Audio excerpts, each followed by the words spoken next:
Hi everyone, good afternoon, and thank you for joining us in our 2024 complimentary webinar series covering the FAR, or Federal Acquisition Regulations. We are coming to you live today from Washington, D.C. We're glad you all could make it. Okay, so a bit about the series. As usual, all of our webinars are complimentary and recorded. The FAR has 52 total parts, and we will run through them sequentially each week on Wednesdays and Fridays at noon Eastern Time. The recordings and PowerPoints will be posted within 24 hours of the webinar ending. You can find the recordings on our YouTube channel simply by subscribing to it using the link you see on the screen. There is no cost. You can find the PowerPoint on the SlideShare site using your LinkedIn credentials to log in. Again, it is free. We also offer sponsorship opportunities. If you are interested, please send us an email to hello@jenniferschaus.com. And now for how to sign up for the series. Unfortunately, there's no bulk registration, so you must register individually for each webinar. If you go to the Jennifer Schaus website, navigate to the section called the FAR, and you'll find the individual registration links. Also, the recording links will be posted here upon the completion of each webinar. Please note that we covered the FAR in 2020, so if you are eager to get a jump start, please find these historical recordings on our site. Navigate to the Webinars tab and scroll down to the section The FAR 2020. Because it has been 4 years, many of the regulations have changed and been updated, so please use this as a reference tool only. And now a bit about us. We work with established federal contractors worldwide, helping them to navigate the market. Our services range from market analysis reports to contract vehicles and compliance. Some of the contract vehicles we support are listed here on your screen. For more information, please visit our website. Those are our services to federal contractors, but we also provide marketing and advertising services for organizations who are selling to federal contractors. We can add the extra muscle to your marketing efforts via our newsletter ads and webinar sponsorship to in-person events. Please email us and ask for a media kit if you are interested.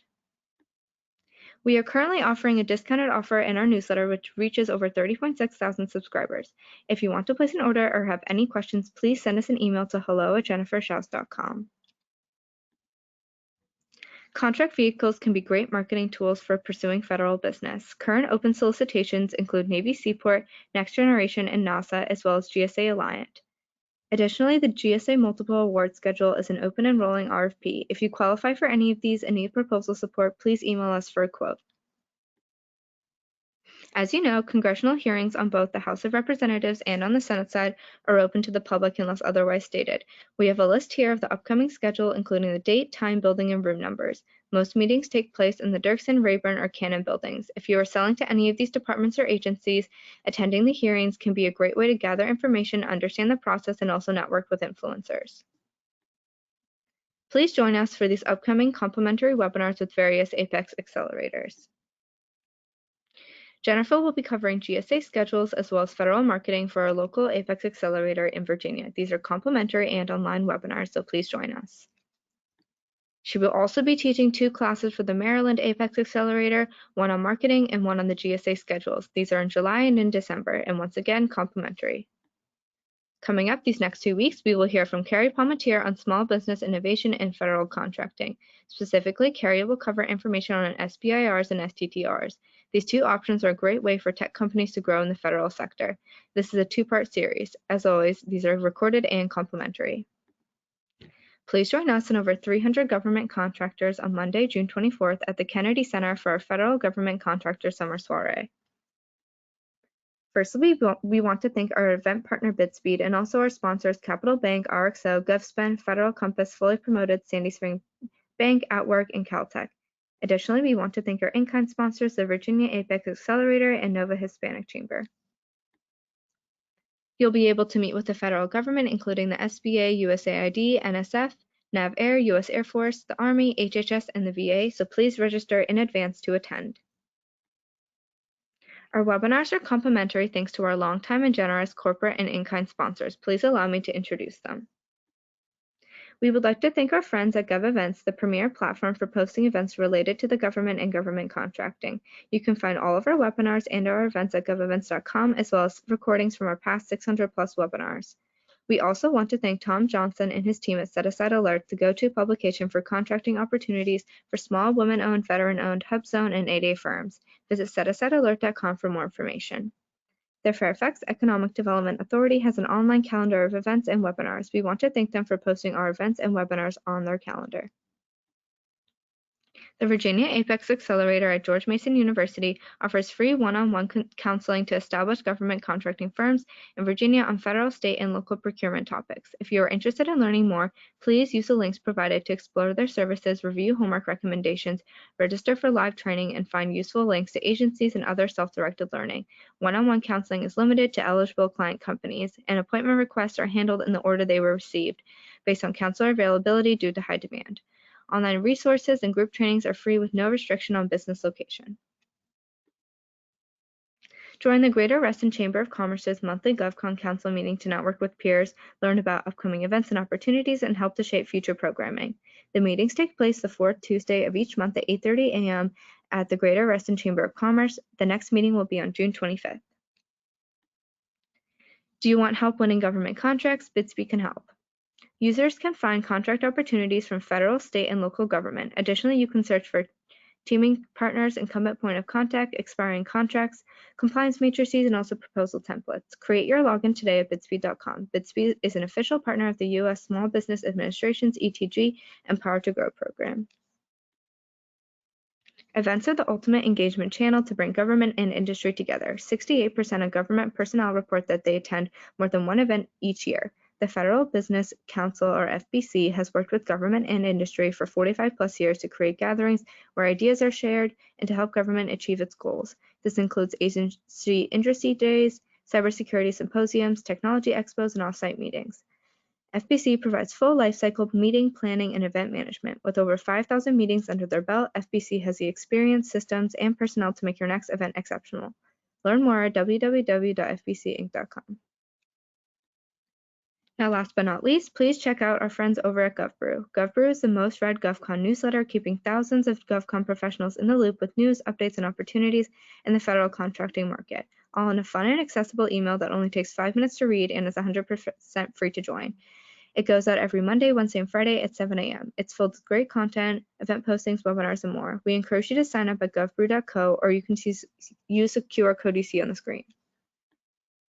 Another reason we're here today is to cover FAR Part 42. Please welcome Teresa Gonzalez to the webinar. Teresa, we're so glad to have you with us today, and we're excited to hear your presentation. I'll put myself on mute and turn the floor over to you. Thank you, Emma. Yes, my name is Teresa Gonzalez. As Emma mentioned, I'm a senior manager with the Government Contract Advisory Practice at CohnReznick. I've been working with government contracting for over the last 20 years, the majority of my career working in industry where I was prior to joining CohnReznick as a consultant.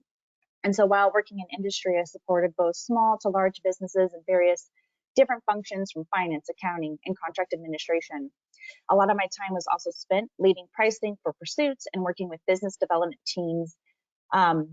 So I'm excited to be here today and discuss FAR Part 42 with you. I think I'm ready for the next slide. So just a little bit about CohnReznick. We're an advisory, assurance, and tax firm. We support various different industries, which include healthcare, real estate, renewable energy, and the public sector, just to name a few of them. Our experienced government contracting team provides the highest quality advisory, assurance, and tax services, guiding contractors in a variety of areas throughout the life cycle of a contract.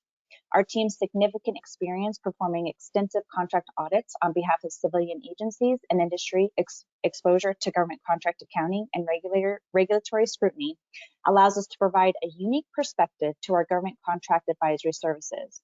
Our government contracting expertise is comprised of a deep bench of talented advisors that pay close attention to detail and provide hands-on solutions. All right, next slide.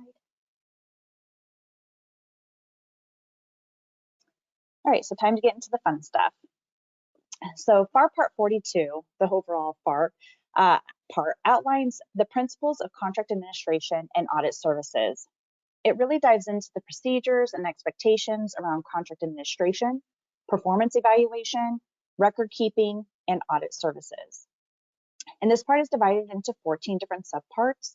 While it does go to 17, there are a couple of that are reserved. So I didn't include those in my 14.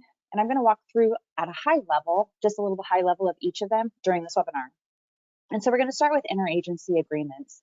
This subpart states that duplication of audits, reviews, inspections, and examinations is to be avoided through the use of interagency agreements. The agency that is providing the services is reimbursed by the requesting agency for any work performed, and the agencies are to work together on resolution for any issues that may evolve under the agreement. The cognizant federal agency assigned to the contractor will be the agency that has the largest dollar amount of negotiated contracts, and this will include any option periods as well. This agency will remain the cognizant agency for a period of 5 years. If after the 5 years, another federal agency has the highest dollar amount in negotiated contracts, these two agencies will work together to determine which one will assume the cognizant role. In certain situations, cognizance may transfer prior to the 5-year period. However, it's really up to the agencies to make that determination. Next slide. All right, so let's go through 42.1 on contract audit services. A contracting officer will request audit services by identifying the responsible audit agency, which is cited in the Directory of Federal Contract Audit Offices. And this is maintained by the Defense Contract Audit Agency, otherwise known as DCAA. The request would or should include what information the contracting officer needs, as well as what date that information is needed by. DCAA is the responsible government audit agency. However, there are instances where an agency other than DCAA will require audit services. In these instances, the two agencies are to agree on the most efficient approach that will meet the audit requirements. And for educational institutions and nonprofit organizations, audit cognizance will be in accordance with uniform guidance found at 2 CFR 200 subpart F. The auditors are responsible for reviewing financial and accounting characteristics of a contractor's system and any other analysis that may be required to assess the contractor's records. The auditor will submit the information that has been gathered to the contracting officer of the requesting agency based on the analysis that was conducted. Right, next slide.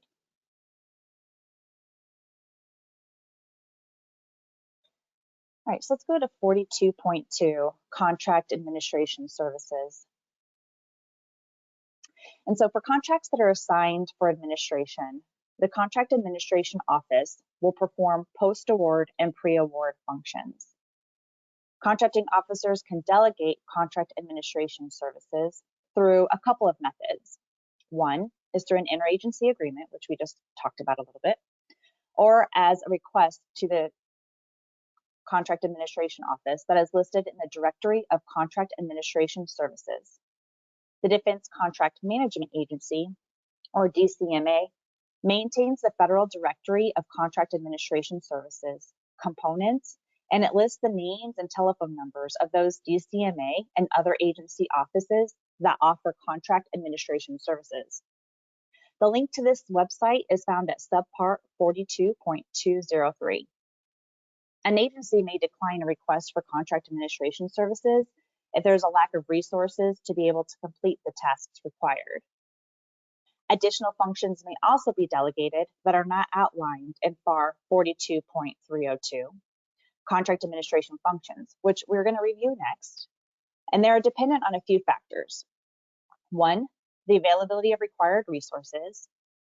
2, the delegation does not require that the Contract Administration Office will take on new or follow-on acquisitions.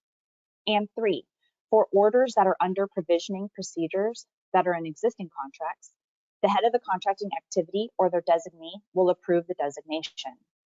The contracting officer may also rescind or recall a delegation for administering a contract. The delegation cannot be rescinded in cases for cost accounting standards, negotiation of forward pricing rates.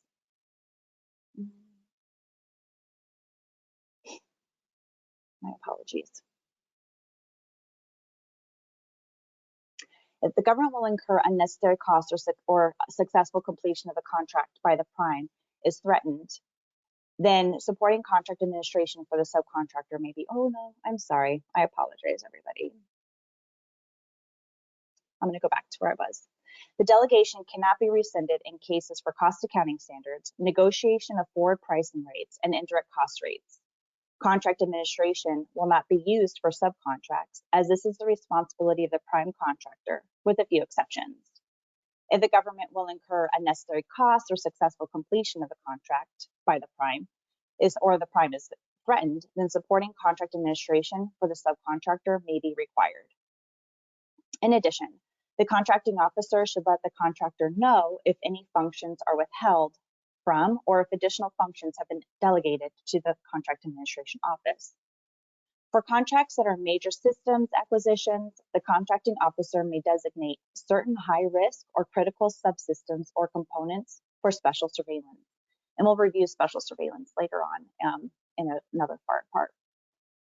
I'm ready for the next slide.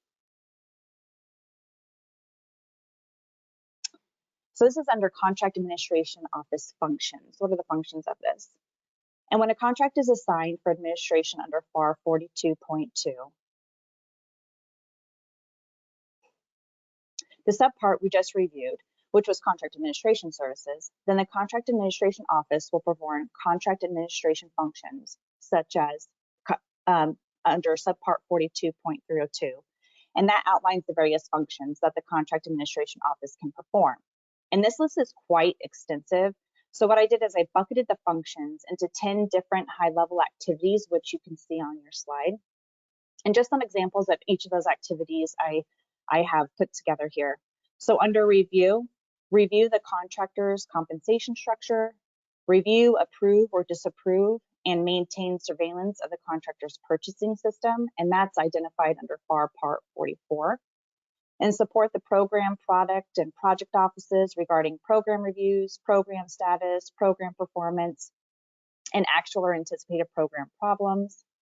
They'll conduct post-award orientation conferences, negotiate and execute contractual documents for settlement of partial and complete contract terminations for convenience, and that's except as otherwise prescribed in Part 49. They'll determine the allowability of costs suspended or disapproved as required, and that will be, and we'll go over that in FAR Part 42.8 as well. Issue notices of intent to disallow, and we're going to also go over that in FAR 42.8.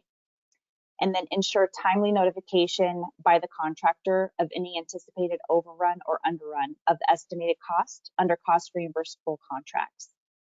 And lastly, they'll monitor the contractor's financial condition and advise the contracting officer when it jeopardizes contract performance. So I just quickly pulled a few. And so it's really up to the contracting officer if they want to retain any of the functions or if they would like to delegate them to the contract administration office. And the following activities cannot be delegated: determining the disclosure statement adequacy and if there's compliance with cost accounting standards, negotiating any price adjustments or executing supplemental agreements under cost accounting standards, negotiating forward pricing rate agreements, establishing final indirect cost rates and billing rates, or determining the adequacy of the contractor's accounting system. And so I do encourage you, because this part had so many things that could be delegated, I do encourage you to review this part because I didn't want to go through all of it today. All right, next slide, please. All right, 42.4, correspondence and visits. So the contracting officer should send the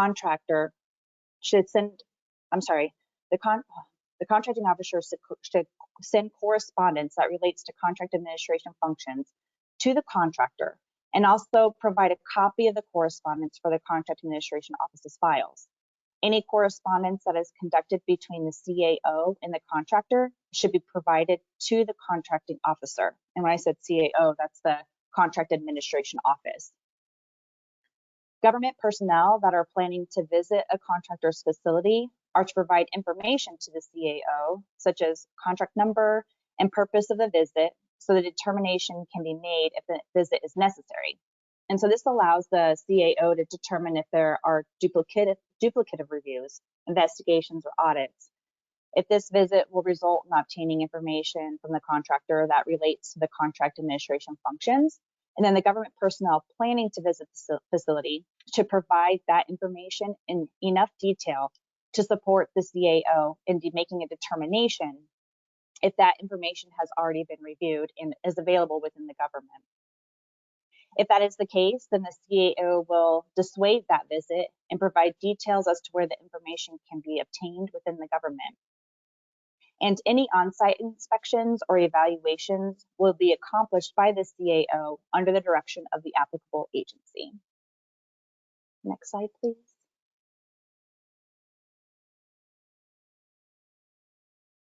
Post-award orientation.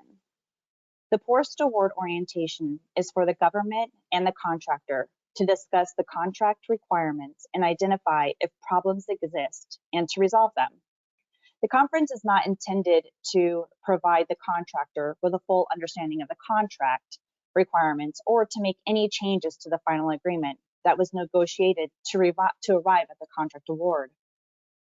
The post-award orientation is really encouraged to assist small businesses, small disadvantaged businesses, veteran-owned small business, service-disabled, veteran-owned small business, hub zone, and women-owned small business concerns. Post-award orientations that occur right after contract award are most beneficial. And so the determination if a post-award orientation will be conducted is based on a few factors. Some of these include the complexity of the contract, extent of a pre-award survey, and other discussions with the contractor, urgency of the delivery schedule, and then the extent of subcontracting. The contracting officer is responsible for establishing the time and place of the conference, preparing the agenda, notifying the appropriate stakeholders, both the government and the contractor, designating a chairperson, and preparing a summary report of the conference. During the conference, the chairperson will conduct a meeting. If changes are made to the contract during the conference, those changes will be completed via contract modification. And a report will be prepared by the chairperson, which will cover the items that were discussed during the conference. Upon completion of the report, the chairperson will provide a copy to the contractor, contracting officer, contract administration office, and anyone else that may require the information. And lastly, if the conference is not really needed, then there can be a letter or other written communication that's completed to conduct the post-award orientation. Next slide, please. Okay, so let's talk about the contract administrative contracting officer. I'll also say CACO. I've also heard it called CACO, but contracts that have more than, one location that is in operation typically have policies and procedures that govern the entire organization. These policies and procedures may require government review and approval, which can affect the work of more than one administrative contracting officer. When this happens, the most effective and consistent contract administration is to assign a corporate administrative contracting officer. And the CACO may be assigned in instances when the contractor has 2 or more locations with a resident ACO, administrative contracting officer, or the agency head or designee has approved the need for a CACO. A CACO can be assigned or one of the ACOs may be designated as the CACO. Deciding if a CACO should be started or discontinued is based on several factors, such as the volume of sales to the government, benefits that the CACO will bring to at the corporate level, and impact of policies and procedures. Assigning a CACO is the responsibility of the agency that has all locations of the corporate entity under its responsibility. However, when locations are under the responsibility of more than one agency, then the agencies agree on who has the responsibility. And so the responsibilities of the corporate administrative contracting officer include determining final indirect cost rates for cost reimbursable type contracts, establishing advance agreements, and administering cost accounting standards. Next slide, please. So this part was pretty long. So as you can see, I didn't do a lot of little bullets. So I'm just going to quickly high level all about the indirect rates here. And so really that's the purpose of this subpart is to establish those final indirect cost rates and billing rates. A single agency is responsible for establishing final indirect cost rates for each applicable business unit. These rates will be required for all agencies and the contracting officers. unless this is not allowed based on statute. These rates are used for reimbursement of costs under cost reimbursement type contracts and in determining progress payments under fixed price contracts. Final indirect cost rates will be used for quick closeouts and in negotiating final price of fixed price incentive and fixed price redeterminable contracts, or in cases when indirect cost rates are settled before contract prices are established. Final indirect cost rates should be certified prior to accepting a proposal, unless a waiver of certification is granted. If the contractor fails to certify the final indirect cost rates and no waiver was granted, the contracting officer may unilaterally establish the rates. The auditor or contracting officer that was responsible for establishing final indirect cost rates is responsible for determining the billing rates. Rates are established based on recent review of the rates, prior year audits, or similar data from other contracting activities. The billing rate should be as close to the final indirect cost rates as possible, and these rates may be prospectively or retroactively revised to prevent any overpayment or underpayment that can become substantial.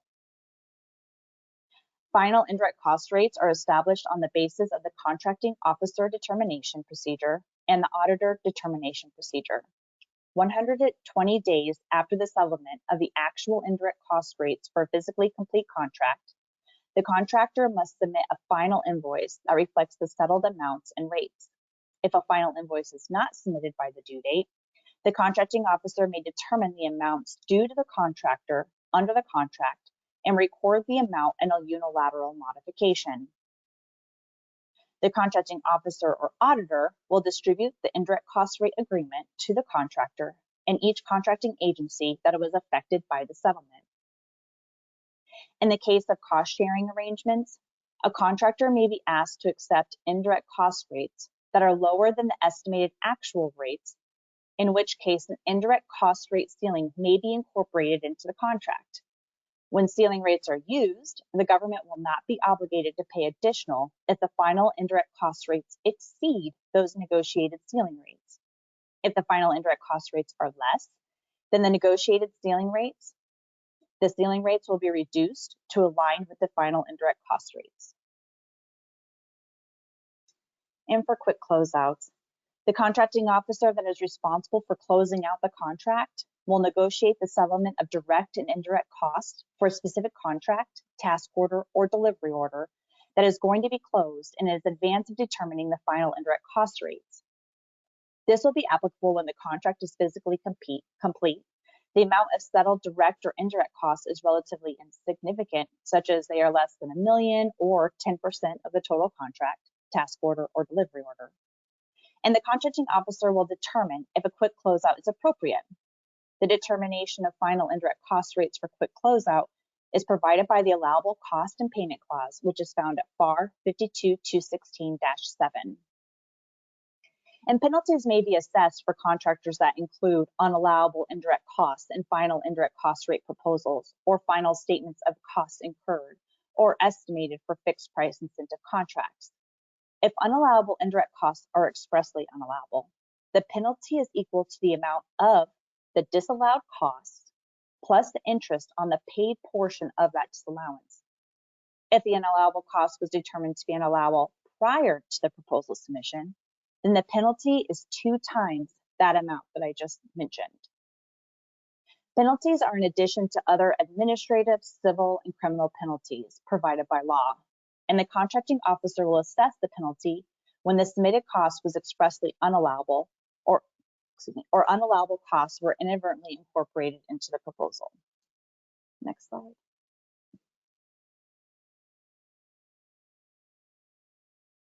All right, disallowance of costs. During contract performance for contracts that are cost reimbursable, fixed price, incentive fee, or a contract where price redetermination is contemplated, the contracting officer that administers the contract may issue the contractor a notice to disallow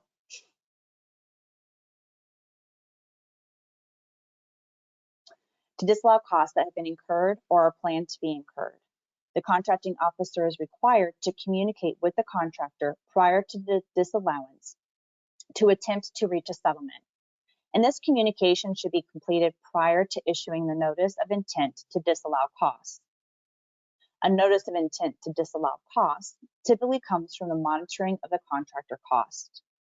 The contracting officer is to notify the contractor as soon as possible that the costs incurred are unallowable under the terms of the contract. And the contractor may provide a written response to the contracting officer if there is a disagreement.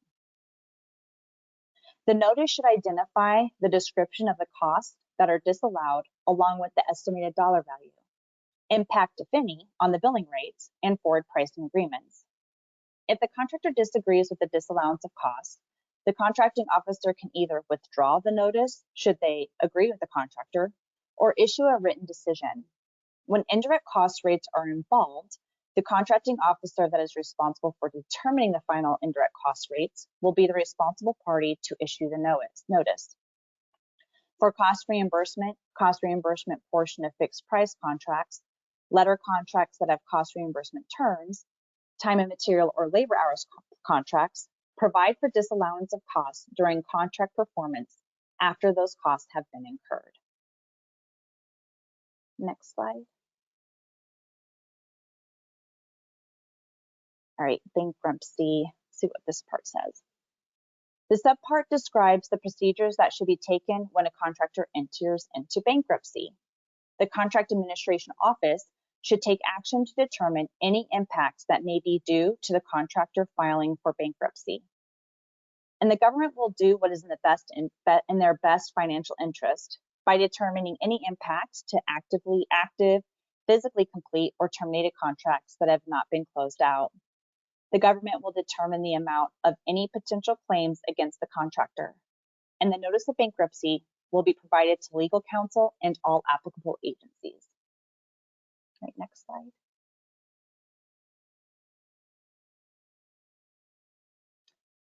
(4211) Production surveillance and reporting. This subpart provides the processes to ensure that the contractor is progressing with the work and that there are no potential delays. It is the contractor's responsibility to perform the work in accordance with the terms of the contract with no delays in performance. The Contract Administration Office will make a determination of the degree of production surveillance. Areas that determine if production surveillance is conducted is based on several factors, such as complexity of the contract, performance schedule, contractor's history of managing contracts, and contractor's financial capability, just to name a few of them. Typically, contracts that are below the simplified acquisition threshold will not require surveillance. A criticality factor, that's a tongue twister, can be assigned to projects which determines the degree of importance. A criticality factor of A is the highest rated contract and is usually included on contracts for major systems. A criticality factor of B is for those contracts that are needed to maintain a contractor production or repair line, and all other contracts are given a factor of C. When contract status is needed, the contractor will provide production progress reports. The progress reports should be succinct and provide enough information that is relevant for the government. The Contract Administration Office will also report or review those reports for adequacy. The Contract Administration Office should let the contracting officer know if there will be any delays to schedule based on the information included in the progress reports. All right, next slide. So 42.12, novation and change of name agreements. And this subpart details the process for any contractors that are going through a change of name, novation of contracts, or successor of interest when assets are transferred. The contracting officer that's responsible for executing these agreements is the ACO, in charge of the affected contracts, or the ACO assigned to the corporate office. If there's no ACO assigned, then the responsibility rests with the contracting officer with the majority of unsettled dollar balance, and that's both billed and unbilled. And if there are several transfers involved, the contracting officer that is assigned is the ACO with the largest unsettled dollar balance, or the ACO that is assigned with the largest unsettled dollar balance if none of the affected contracts are assigned an ACO. When a contractor wants the government to recognize as successor of interest or a name change, the contractor should provide, in writing, to the contracting officer the necessary information for the event to be recognized. All affected contracting officers and contract administration offices are to be notified of the request and have 30 days to reject this change. The contracting officer will make a determination if this action is in the best interest of the government. Prior to novation and change of name agreements being processed, government counsel are to review for legal sufficiency. Once the name change or novation has been executed, the contracting officer will prepare and will send a standard Form 30, which incorporates a summary of the changes made. A novation agreement cannot be approved in cases where there is a transfer of contracts to a third party. A novation agreement is executed when there is a sale of all its assets to assume liability, transfer of assets due to a merger or consolidation. Novation agreements are not necessary when there is a sale of ownership based on stock purchase and when there is no change in responsible party or title to the contract occurs. 3 copies of the agreement should be provided to the government. FAR 42.1204 includes a format that can be used as a guide for a novation agreement. The government will make a determination if the change of ownership will create a conflict of interest or impair the contract's performance. The contracting officer may disapprove the change and either request that the current contractor stay in place or terminate the contract. If the change is only a name change, the contractor should provide 3 copies of the name change agreement, along with documentation from their legal counsel, stating that the name change was conducted under the applicable law and a list of the affected contracts. Subpart 42.1205 provides for an example change of name agreement template. Next slide, please. All right, FAR 42.13, suspension of work, stop work orders, and government delay of work. This subpart provides for scenarios when the government may need to delay, suspend, or stop work, as well as claims that may be submitted due to that. Suspension of work can occur under construction or architectural and engineering contracts for a reasonable amount of time. The contractor has an option to submit a claim for expenses incurred if the suspension of work is unreasonable. Stop work orders may be issued in situations where there is a state-of-the-art advancement, production or engineering breakthroughs, or a realignment of programs. Stop work orders are issued in cases where a suspension is not feasible. The contracting officer should provide for the contractor actions to take for the stop work order. After the stop work order is issued, but prior to the expiration, the contracting officer can terminate the contract, cancel the stop work order, or extend the stop work order. Government delays of work allows for settlement of contractor claims, which occur in instances where the contracting officer is at fault. The contracting officer is required to save the documentation of all negotiations that may lead to any adjustments made due to this delay of work under this clause. Next slide, please. All right, for our 4215 contractor performance information, this subpart establishes the responsibility for contract performance and the recording and maintenance of the performance. Past performance information is imperative for sole source selections. This information provides for how the contractor has performed on past contracts.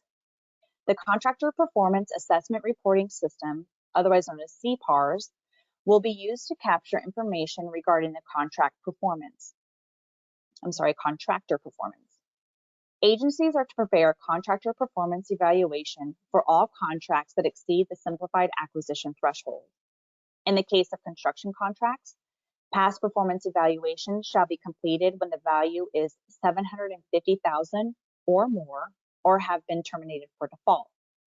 In the case of architectural engineering contracts, Past performance evaluations should be completed when the contract value is $35,000 or more or terminated for default. Agencies are responsible for assigning responsibility of past performance evaluations. The evaluation should provide for a clear description of the contract or task order and be non-technical. The evaluation should have clear documentation that accurately reflects how the contractor performed on the contract. The evaluation factors should include, at the minimum, the quality of the product or service, how the contractor controlled costs, management of the schedule and timeliness, management of business relations, management of the subcontracting plan, and if the contractor paid the small business timely. The evaluation should also include other terms and conditions that are necessary for the report. Next slide, please. All right, so now down to the final last two parts of FAR Part 42. FAR Part 42.16, around small business contract administration, a very, very small subpart. Essentially, the contracting officer should respond within 30 days to any written request from a small business concern regarding a contract administration matter. FAR Part 42.17 or 17, forward pricing rate agreements. So the negotiation of forward pricing rate agreements can be requested by the contractor, contracting officer, or the administrative contracting officer. A determination is made regarding the benefits incurred for establishing a forward pricing rate agreement. Typically, forward pricing rate agreements are negotiated when there is significant proposal volume. Forward pricing rate proposals should include cost or pricing data that is current, accurate, and complete. The agreement will provide terms and conditions such as the period covered under the agreement, the application, and data requirements for systematic reporting to ensure the validity of the rates. Auditors and government personnel that are interested in the agreement will be part of the negotiations, and a negotiation memorandum will be prepared. If the agreement is invalid, the contractor should submit an updated proposal that reflects the changes made that will be needed to renegotiate. A forward pricing rate recommendation will be issued if a forward pricing rate agreement has not been established or has been invalidated, and the ACO may negotiate continuous updates to the forward pricing rate agreement. Next slide, please. And I just wanted to say thank you for attending this webinar on FAR Part 42. While I did a very high level overview of each of the subparts, I do encourage you to reach out if you have questions and also review the subparts that are more detailed and in depth. Okay, thank you so much, Teresa, for such an informative presentation, and thanks to everyone for joining us. As I mentioned earlier, you can always catch the recording on our YouTube channel within 24 hours and find over 600 webinars on government contracting there. Okay, that's it for today. Thank you, everyone.